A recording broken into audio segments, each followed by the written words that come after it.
అంటే మిగతా వాళ్ళు ముఖ్యమంత్రిగా లేరు కదా బ్రదర్. మిగతా వాళ్ళు ముఖ్యమంత్రిగా ఉంటే అందుము, మిగతా వాళ్ళు తెలంగాణ రాష్ట్రానికి ముఖ్యమంత్రిగా ఉంటే అదే చెప్పిన నేను ఇందాక, మీరు విన్నట్టు లేరు. ఏమైనా ఢిల్లీ వాళ్ళు ఏమైనా సుపారీ ఇచ్చిండ్రేమో, ఎందుకంటే ఢిల్లీ పెద్దలు వాళ్ళు కొంతమంది మీద ఆధారపడి ప్రభుత్వాన్ని నడుపుతున్నారు ఈరోజు. మరి అక్కడికి వెళ్ళి ఏమైనా ఈయనకు సుపారీ ఇచ్చిండ్రేమో చిట్టినాయుడు గారికి, మాకేం తెలుసు. అయ్యుండొచ్చు, ఏదైనా జరిగి ఉండొచ్చు. జడ్జి గారు వస్తే అన్నీ తెలుతాయి.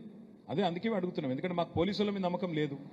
ప్రైవేట్ ఆర్మీ లెక్క పనిచేస్తున్నారు వాళ్ళు. మీరు ఒకటి చూడండి బ్రదర్, పాపం ఒక ఆయన నిజాయితీగా హబీబుల్లా ఖాన్ అని ఒక పోలీస్ అధికారి, సర్కిల్ ఇన్స్పెక్టర్, పొంగులేటి శ్రీనివాసరెడ్డి కొడుకు 70 మంది గుండాగాలను వేసుకొని పోయి ఒక విలువైన భూమిని వట్టినాగులపల్లిలో ఆక్రమిస్తే ఈ హబీబుల్లా ఖాన్ అంటే ఆయన పాపం తెలియక కేసు రిజిస్టర్ చేసిండు. ఆయన దీశవతల వారేసిండు తెల్లారి. అంటే ఎంత గుండాగిరి నడుస్తుంది ఈ ప్రభుత్వంలో. అంతెందుకండి, ఇక్కడ కొండా సురేఖ బిడ్డ ఓపెన్గా వచ్చి చెప్పింది కదా బయటికి, ఏం సాటుమాటికి చెప్పలే కదా, మీకే చెప్పింది కదా. ఏం చెప్పింది?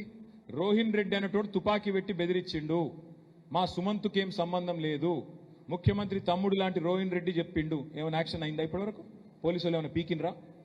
పీకగలుగుతారా? నేరస్తుడే సీఎం అయితే, నేరస్తుడే హోమ్ మినిస్టర్ అయితే ఏం పీకుతుంది పోలీస్ శాఖ? ఇట్లాంటి పనులే చేస్తారు. పోయి కాల్చి రాపోరంటే కాల్చి వస్తారు, ఏమున్నది వాళ్ళ చేతిలో.